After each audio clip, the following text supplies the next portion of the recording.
Welcome to the Kim B. Davis Show. I'm your host, Kim B. Davis, and we are live with Sariah Lanae Hastings. And this is part 2 of our conversation on human trafficking, sexual exploitation, violence with women. Good evening, Sariah. How are you? Thank you for coming back on the show. Yes, thank you for having me. I am just privileged and honored to be back on. I really do appreciate you having me. Well, as I said to you earlier, the Kim B. Davis Show is about healing. And we want to take people from a place of pain and suffering and not understanding to a place of peace where Jesus is. And when you told your story last week, I was just like, wow, there were so many more questions that I have. And so I'm grateful that you are coming back on. It is our privilege to sit and listen and just learn from some of the things that you were talking about. So if you're ready, we will get started. All righty. All right. So good evening. So my first question to you, you talked a lot last week about your dad and about having to turn your head and look the other way when people would give him money for the things that they were doing to you. My question to you is, was your mother involved in that? Did she have anything to say, or was she like a lot of what we hear about in the Black community? She just turned her head and didn't say anything. She turned her head and didn't say anything. I remember one time my mother and I had came home and the lights were out in the house and everything, and my mom turned on the hallway light and saw my dad with another woman in the house. Ooh. And she never approached it, never said anything. She just walked away, so that was kind of, I remember when she came home one day, I was a little kid, and she had got a haircut, and she was like, oh, and she was calling me, and I said, you're not my mom, because my mom, she had long hair, she had cut it, but so many women had come and go and stuff that I was like, you're not my mom and stuff. So that was, she never knew the abuse that my dad did. And even now she still doesn't. They're still married, and everything, and she still doesn't.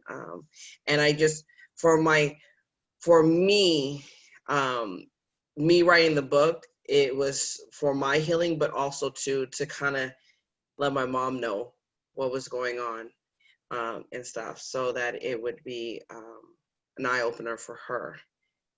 Has she seen the book? Do you two talk? Because I remember you said that your father, No. you weren't welcome to come and talk because of your Yeah. son. Yeah, no, my mom and I don't talk either. I tried to reach out to her a few years ago, but she didn't want to talk to me, and so I said okay. And that was kind of, my dad my dad would put me out of the house, and then my last time of getting put out the house, it was my mother, and when I tried to call back, she said no. And that's kind of the real, that was one of the main things that sent me off the deep end into going into human trafficking full force, is because my mom didn't even want me to even come back home. So I was just like, you know what?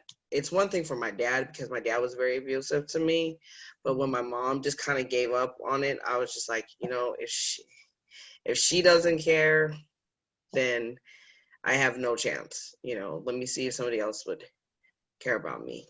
Yeah, that's very difficult, I'm sure, and that's very sad as well. All right, so I want to switch gears to another question that I had.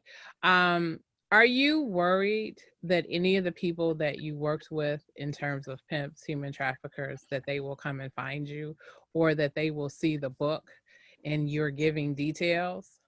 No. I remember when I first when I was young in that world, I was, because they put a lot of fear in women. They make it seem like they literally will, they'll kill you if you leave them. And so I remember when I did leave them one time, and one of my pimps, they would call my phone threatening. They threatened friends and family members and all that. And then after a while, it went away, because they realized, okay, because once they lost me, there's another woman that will come around.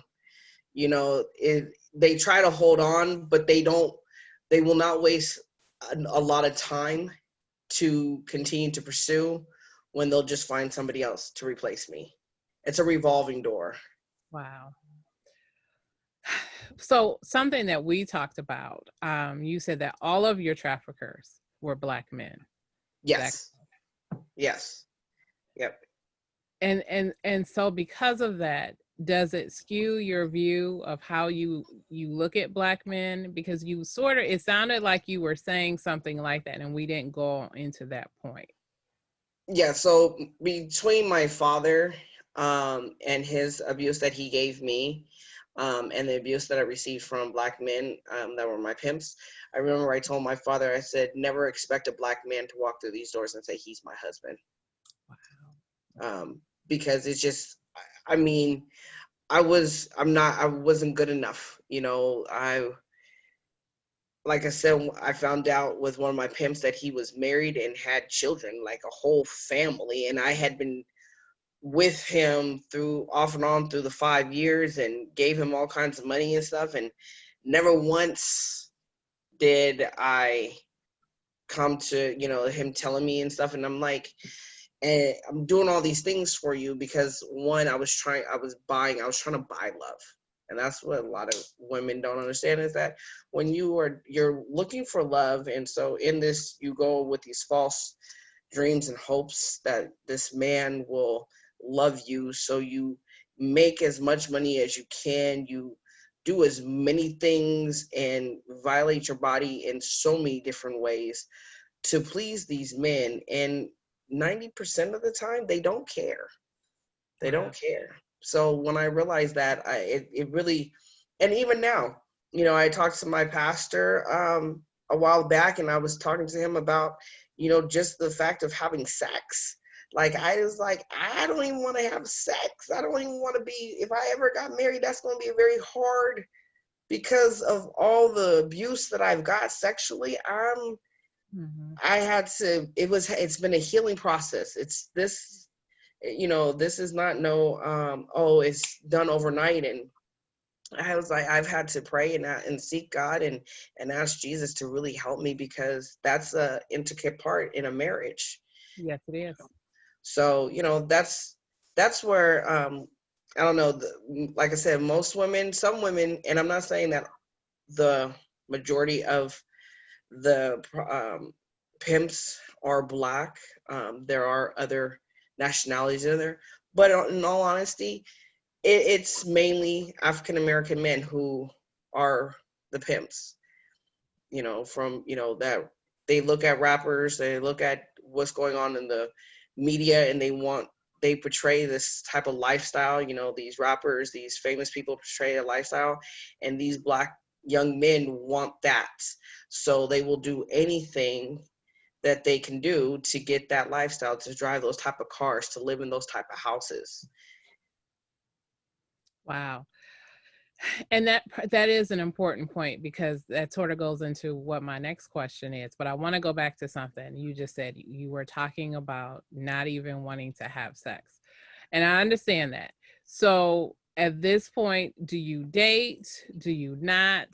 Okay. When I left that lifestyle, I left it. I've been single for the last 6 years. I'm a single mom now. If God willing, if God allows me to have a husband, that's great. I'm not opposed to it. And in the very beginning, when I first came out of human trafficking, I was very much opposed to being married, having any type of relationship, even even a friendship with a man. I didn't want nothing to do with that. But over time of seeking God and having a relationship with Jesus Christ, and him showing me that he's a gentleman, and the way that a man's actually supposed to treat a woman, and the things that a man's supposed to do for a woman, and how that is, that's what I'm like, okay, he's slowly showing me that, you know, men are not forceful. Men are not, they're supposed to be gentle towards their women, and they're supposed to love them and protect them, Yes. you know, and I never had protection, you know, so God's showing me how to be able to know that a man should protect their wives. And that's important because I want to drill down on something that you said. Initially, when you first came out, you didn't want to have anything to do with the relationship. But studying the word, listening to what God had to say to you, you have begun to heal. And of course, your heart has softened. And so I think it's important that people understand that it's not just a rejection, but that you're taking the time to heal yourself from all of the pain. Because one of the things that I always say whenever we talk about mental health, you cannot love someone else until you love yourself. And we have talked about this in both of these interviews where you've talked about how you did not love yourself. If your mom didn't love you, you had to find somebody else who loved you instead of you just saying, you know what? Okay, this is tough.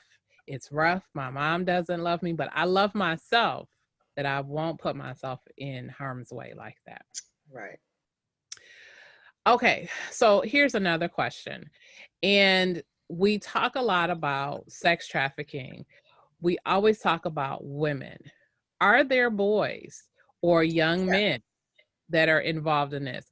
Is there a similar pimp relationship, so to speak, or is it different?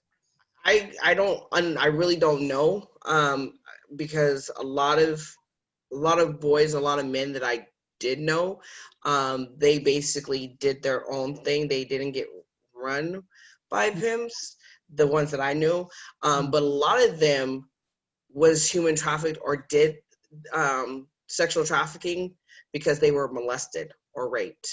Okay. So that's why a lot of boys and men um, get involved in that, is because they've been molested multiple times. And those are the experiences I've had being around certain people. Wow. Okay.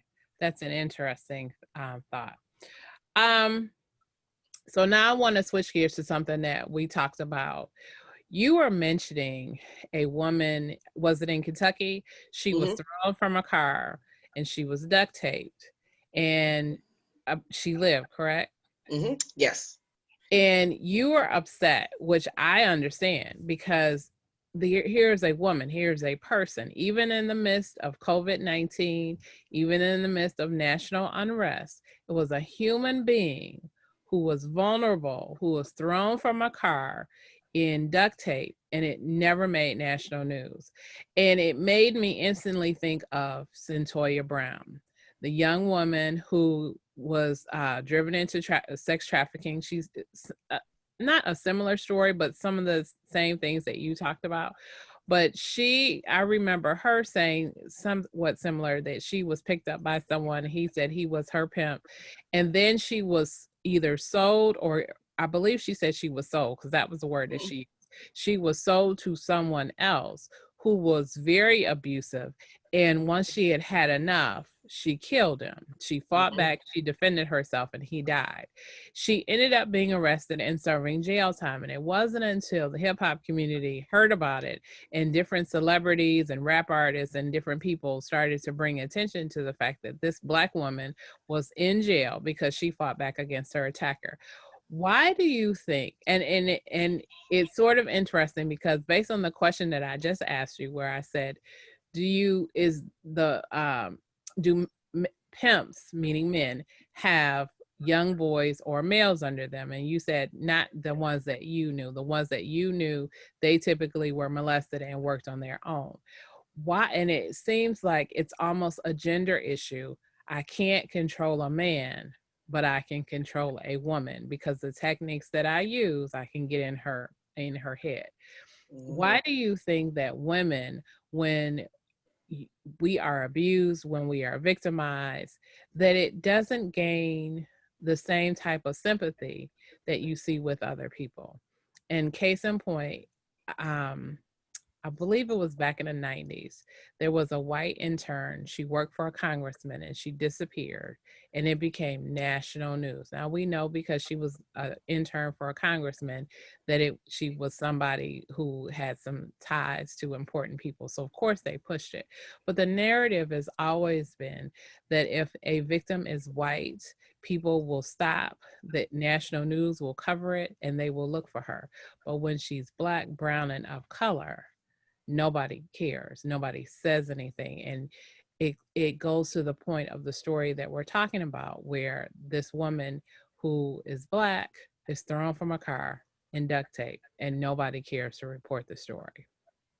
Well, because there's a lot of things. One is they think that women are lying. So you have to understand that there's a manipulation game that the traffickers, the pimps play. They will, and it's the same as being domestic violence relationships is the same as, in that aspect, is the same as human trafficking, because the partner, the man, plays on the woman, and they will either hit her, beat her, whatever, and then they'll say, don't tell no one, or I'll kill you, or nobody will believe you because you're a liar, or look at you, go and you prostitute, they're not going to believe you.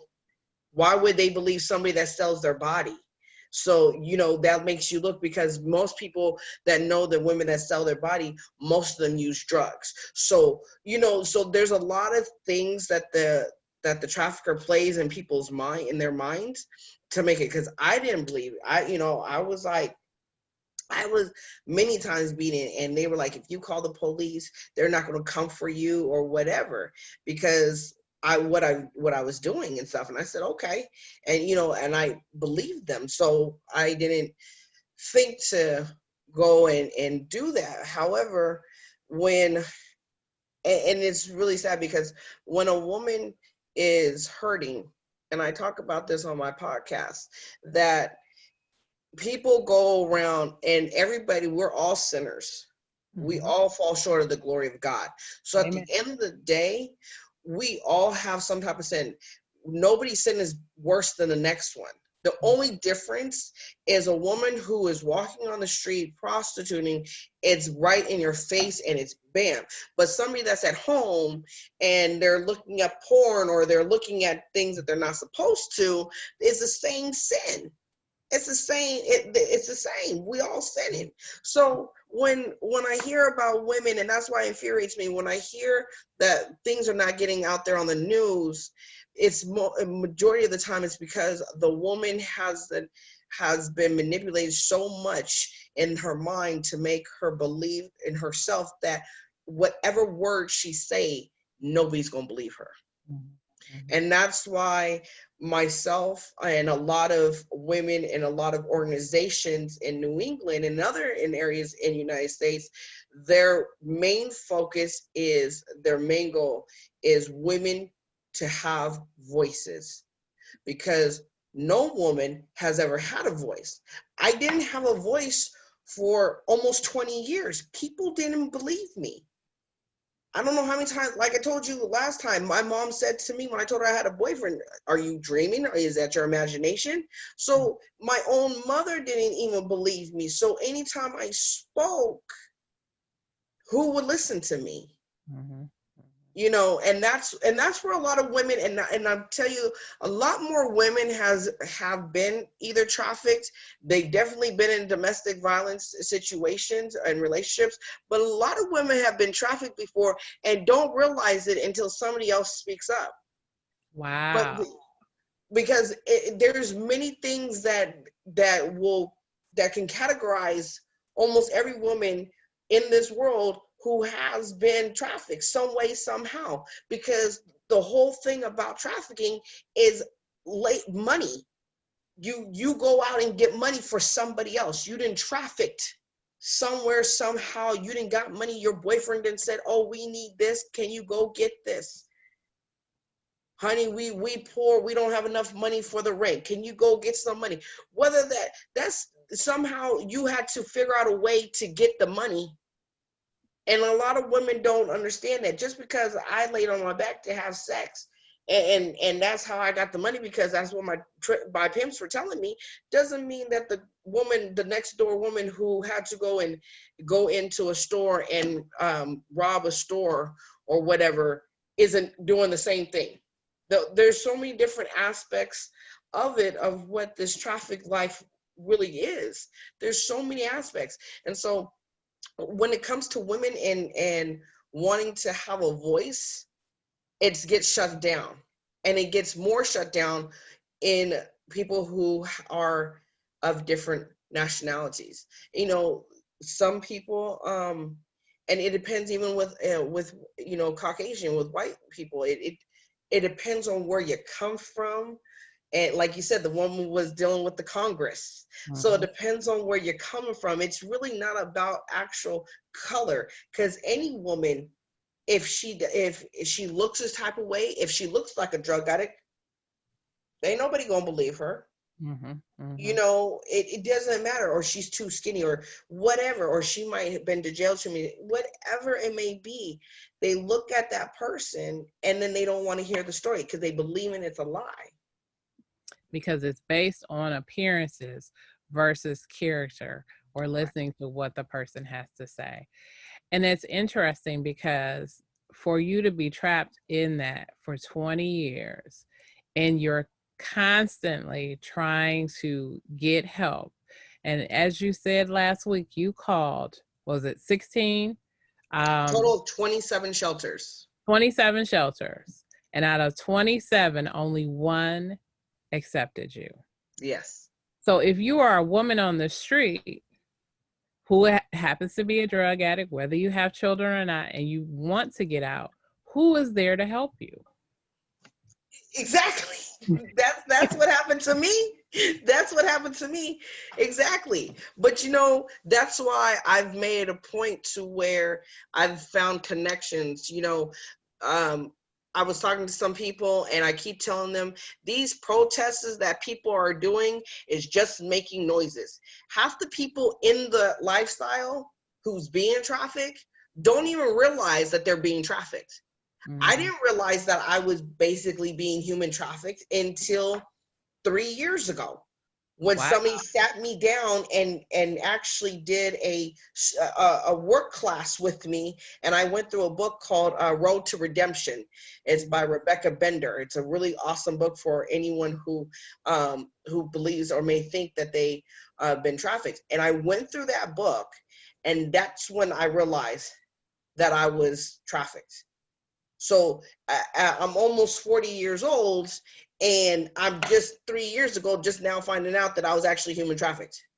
So most people don't realize they are. So people walk around with a sign talking about, oh, human trafficking, save the people. Who you saving when we don't realize we are being trafficked until you actually sit and you talk with us and you start walking with us into the healing process of us showing. You got to remove the veils from our eyes. Especially children. Right now there's a big thing about children trafficking and all that. Most children, and when I tell you most of them, because I worked with 14, 15, 16-year-old girls who refuse to leave their pimp. They call them daddy. They refuse to, because it is very hard to get a girl who's at 16 years old when she could get everything she wants. This man gives her everything she wants. Brand new clothes, whatever she wants. I didn't see girls with Louis Vuitton, with Armani, just you name it, the name number one brand clothes, food, whatever, driving, being chauffeured around by their what they call daddy around and everything like that, or wanting to go places. You really think a 16-year-old girl gonna leave that? Even though it's harming her. Even though it's harming her. She don't know it's harming her, because they usually do not put hands on their younger girls, because they get more money with younger girls. So they don't put hands. But once you hit 18, I've seen it. The minute they hit 18, they mess up. I didn't see them get beat. I didn't see a girl get pregnant, get birth, then been 9 months pregnant, walking the streets and gave birth on the streets to her baby, and I could not help her. I had to walk away and keep going and stuff. And she got beat before she went on we call the blade, but on the street. And she delivered her baby right then and there on the street. Went in labor and everything. Had the baby. Baby was taken, and when the baby was taken from her, she came home, and the pimp beat her because the baby was taken from her. Mind you, though, he was giving her all kinds of drugs, Mm. ecstasy pills, coke, crystal, you name it, weed, you name it, and then the baby gets taken because it came out that it had drugs in their system, and then the pimp beat her because Mm. the baby was taken. So there's so many things, that aspects of this lifestyle that many people don't realize and don't know. All right, so I had a question because you just gave me a lot to think about. So you're literally on the street, correct? Yes, And this woman is having this baby. So she has yes. this baby on the street. Who takes the baby? The police come. Somebody Oh, call the okay. police. Somebody called the police that night. Somebody called the police. The girls, we all separated. We all went on other sides of the street and walked past her. And this woman came, and I'll never forget. The woman came. She gave birth right then and there. Somebody had called the police. Police came.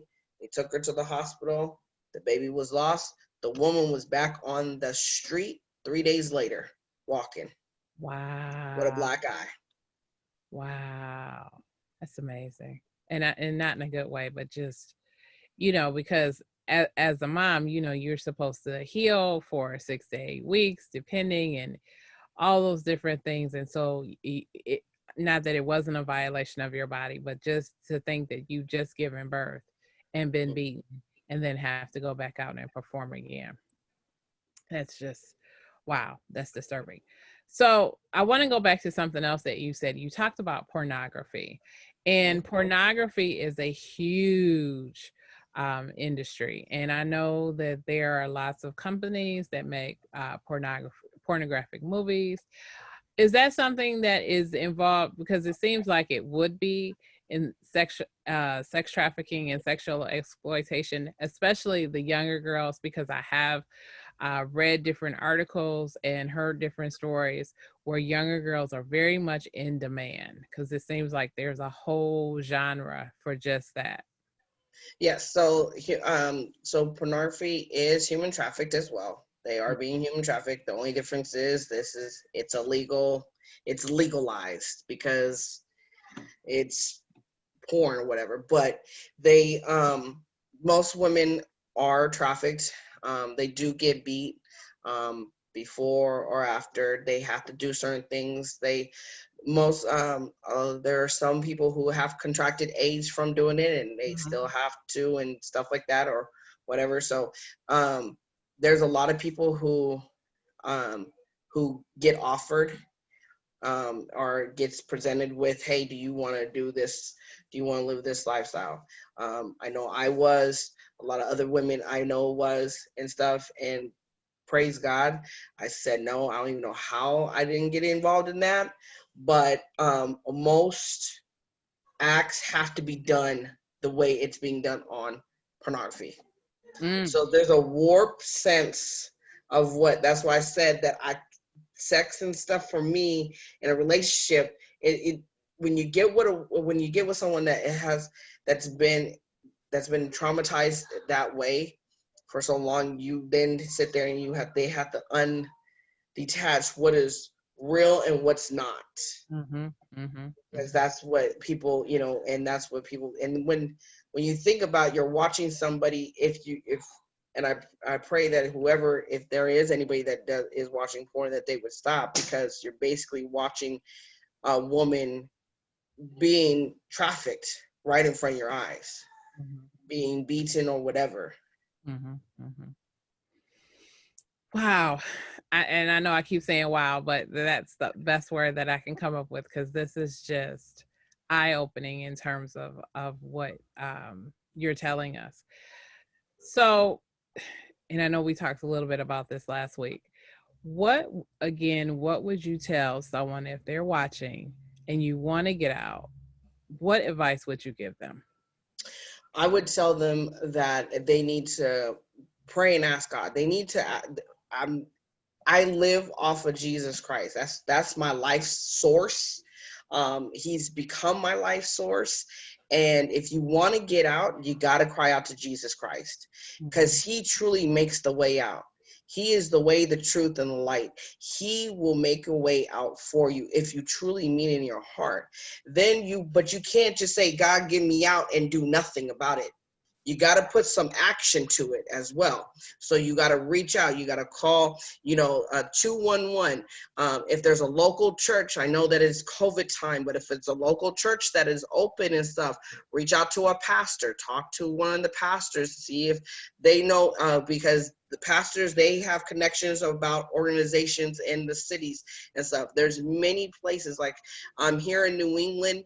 There's all kinds of, there's Route 101 that does with women that are in strip clubs, that they pull them out and get them out because those women are being trafficked.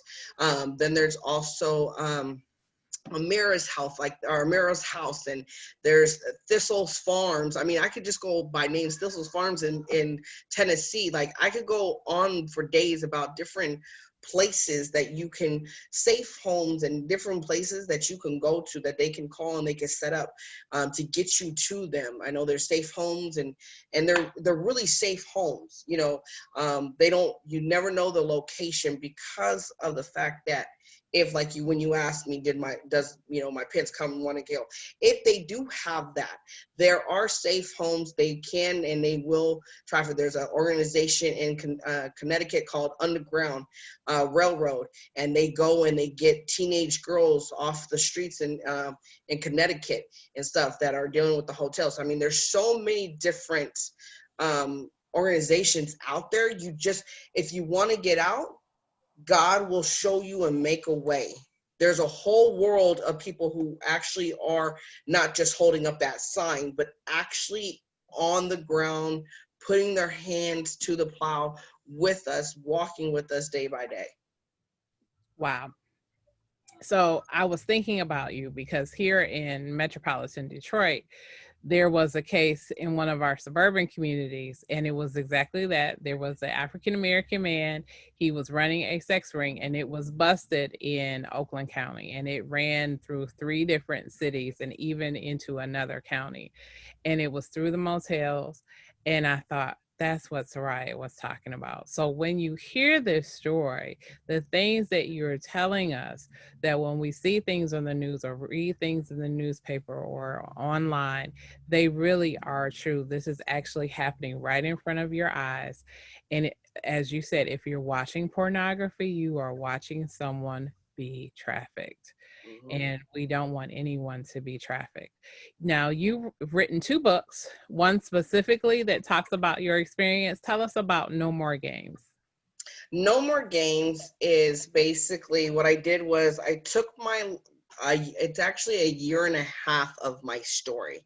It's not even the full story, because it would have been too hard for a lot of people to read. So it's a year and a half of my story. And how I did it was I changed it in a way where if a mother read it, they would understand how to connect with their daughters. I say in there that my son's father brought me to a party, and he did, but it wasn't the type of party that I wrote in my book. But he said, come to this party. And I went, not asking any questions and stuff. So I tell mothers, like, hey, if your daughter says, hey, can I go to this party, and they're not showing you or telling you the type of man, or you don't know the person, then that's a red flag right there. Like, you got to know your surroundings and who you're going out with and all this stuff. And I went out there, and then that's when I saw the same thing, women being walked and paraded in front of men, hooping, hollering, and all that. So I try to take my story in a way to where mothers and women and people around the world can really say, okay, I identify with that, or I understand that, or I talk about, I was in college and what happened when I was in college and stuff. And there's a lot of things that I knew that just came out before the COVID had happened, and people were coming to me letting me know that there were girls that were getting text messages, and it was a random text message talking about, hey, do you want to make extra money to pay off that student loan? And I told them, I said, be careful with that, because 2 women had got sucked into it, and they went into human trafficking and was being trafficked in massage parlors out here in New England. And so there's all that, there's all different types of ways, and a lot of people don't realize the pimps are not the ones that do this. They use other women to lure more women so that their hands can be not dirty, that they can't say that they didn't have nothing, they don't know, they walk away from it. Mm-hmm. And they leave everything on the woman and stuff to carry the burden. Like, okay, here you go, you get stuck, you know. Many women go to jail with prostitution charges. Never, hardly ever does the man go to jail for it. When they get busted, then that's when it is. But most of the time, 99% of the time, the woman goes to jail for prostitution. Because she's the one that's grooming. Because she's the one that's grooming, and she's the one that's recruiting. Wow. So that's my book. So, you know, and then at the end, I do explain how I came to Christ, how I got out. I do talk about, I just had my surgery last year. And I did talk about my surgery and the bitterness that I had of, you know, of my father, and dealing with not being, you know, grace. God gives us grace and mercy. But it was very hard for me to give other people grace because I never received grace. You know, if I didn't do something right, there was no grace. There wasn't, okay, let's try this again. There was nothing. My whole entire life, it had to be done right, and that's it. That's all. And I had to please, and you know, the pimps. So I had to learn how to do grace, and so that's what talks about in my book at the end, and how I've been able to go through my surgery and how that happened and what God did in that surgery that I had. And, you know, it was a life decision that I had to make, because I am not married and I do not have a boyfriend. I'm not in a relationship. And I had to ask God, like, do I have a hysterectomy at the age of 35 years old? Or what do I do? Because I was having so much pain, and that's what I talk about in my book, that, you know, I had a lot of pain. I would be crying. I would be in so much pain, and the pimps did not care. You go make my money. Go get my money. Now you've written a second book. You want to tell us a little bit about your second book? So Walk by Faith and Not by Sight is kind of, that one is a self-published one. The No More Game, it kind of goes off of the No More Games. They're kind of intertwined, because I had wrote Walk by Faith and Not by Sight first, and they a lot of people were like, wow, you know, there's got to be more to this story. And so what I did was I took some of the blip scenes out of that book, and I put No More Games together. And so this next book that I'm currently going to be writing will be based on the experiences after of having a transformed life with Jesus Christ, to where, you know, now I am helping other women come to realize that they do have a voice. When I sit down and I talk to a woman, I tell them, you have a voice. Whether I like what you have to say or not, I'm going to hear what you have to say, because you have a voice. I may not agree with you, but it's okay, because your voice is important to be heard. You know, and so I'm writing about that, and how people are coming alongside to help me get this food truck up and running, and what God is doing in trying to transform other women's lives through this book. I've had many women reach out to me and tell me that they've been out of it for 10 years and never have told their story, or, you know, they're trying to, you know, make it out and deal with the reality, you know, making a whole bunch of money. You know, I remember the most I've made in one day was $9,000 in one day. And to go from making $9,000 in one day to living a normal life Mhm. that everybody in United States live a 9 to 5 job and getting a paycheck, and the paycheck is like, your whole month's paycheck may be like $3,000, and your mind is like, I can make $3,000 in 2 hours. Like, that whole transfer. I'm like, okay, that's not reality. Mhm. This is reality. Now let's learn how to budget and live off of this. Exactly. So there's a lot of things that this next book I'll be talking about in helping women to see that. Fast money, it doesn't stretch that far. We talk about that all the time, especially when we talk about drug dealers, and you make all that money, you live that fast life will take you out. It's only one or two places. You'll either end up in jail or you'll end up dead. Thankfully, you did not end up in jail and you did not end up dead, and that you are Amen. here to tell your story and Amen. here to be an advocate for other women to help them through. Um, One last thing, you mentioned you have a podcast. Tell us the name of your podcast and when it airs and how we can reach out to you. All right. So my podcast is called No More Games. It's based on my book, and it airs out every Wednesday morning. And it's different topics. Today was called "Are You Surviving or Are You Thriving?" Mm. Is what my topic was today, and it's a quick between 10 to 30 minutes. It's something really short, and it's just a time to where if you feeling some type of way, you want to reach out to me and tell me, hey, this is my concern, or I don't agree with you on this or whatever. That's great. The platform's open for everybody to is a conversational thing.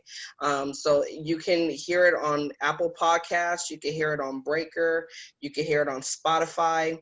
And just look up No More Games with Sariah Lanae Hastings. It's also posted on my Facebook page. Every Wednesday I post it on my Facebook page, and I post it on my Instagram. So that's how you can get a hold of it. Awesome. And where can we find your book? On Amazon, it's right now for $8.99, or it's on Life Rich Publishing Company is what I published my book through, the publishing company. So those are the two places that you could get it at. Also, you'll be seeing in about a month or so, I'll be an article in Inspiring Lives magazine has written an article on me. So I will be featured in their magazine. Will you send us that link so that we can share it? Yes. Yes.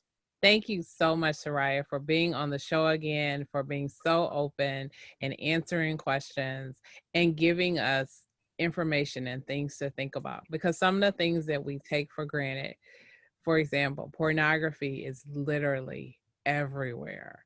And sometimes we see it as a problem when people get addicted to it and they can't get away from it, and then we look at it as a problem instead of looking at it as people being trafficked in a situation. So thank you for sharing that. Thank you for sharing your story. We wish you the best of luck in Thank helping you. other women, and we hope to talk to you again when your Yes. next book is ready and for your next project. So thank you. Thank you, Kimberly. I appreciate it. No problem. You have just watched another great episode from the Kim B. Davis Show. Thank you for tuning in. We hope that you'll tune in for the next episode. And remember, always be magnificent.